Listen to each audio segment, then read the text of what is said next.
In the land of Uz, there lived a man named Job, who was blameless and upright, fearing God and shunning evil. Job was a wealthy man, blessed with a large family, extensive livestock, and many servants. He was highly respected and well regarded by all who knew him.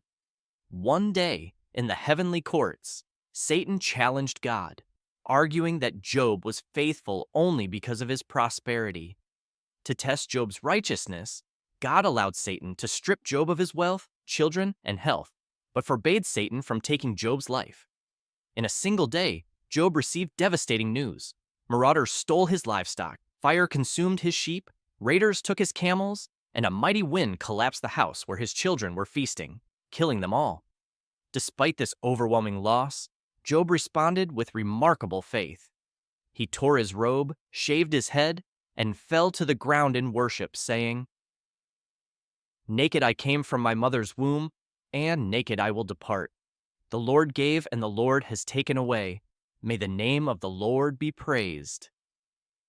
Satan, unsatisfied, challenged God again, asserting that Job would surely curse God if afflicted in his own body. God permitted Satan to strike Job with painful sores from head to foot. Job's suffering was so intense that his wife urged him to curse God and die.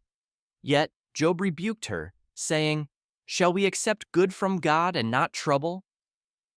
In all this, Job did not sin in what he said. 3 of Job's friends, Eliphaz, Bildad, and Zophar, came to comfort him. For 7 days and nights, they sat in silence, mourning with him. When they finally spoke, they suggested that Job's suffering must be due to some hidden sin. They urged him to repent and seek God's forgiveness.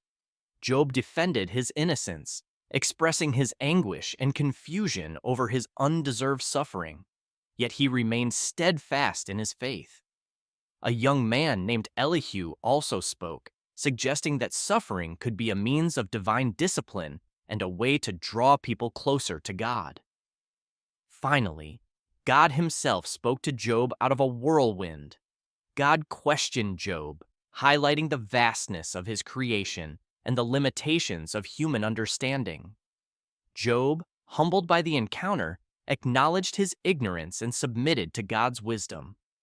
God then rebuked Job's friends for their misguided counsel and instructed them to offer sacrifices, asking Job to pray for them. God restored Job's fortunes, giving him twice as much as he had before. Job's family and friends returned to comfort him, and he was blessed with more children, 7 sons and 3 daughters, renowned for their beauty. Job lived a long, prosperous life, seeing his children and their children to the 4th generation.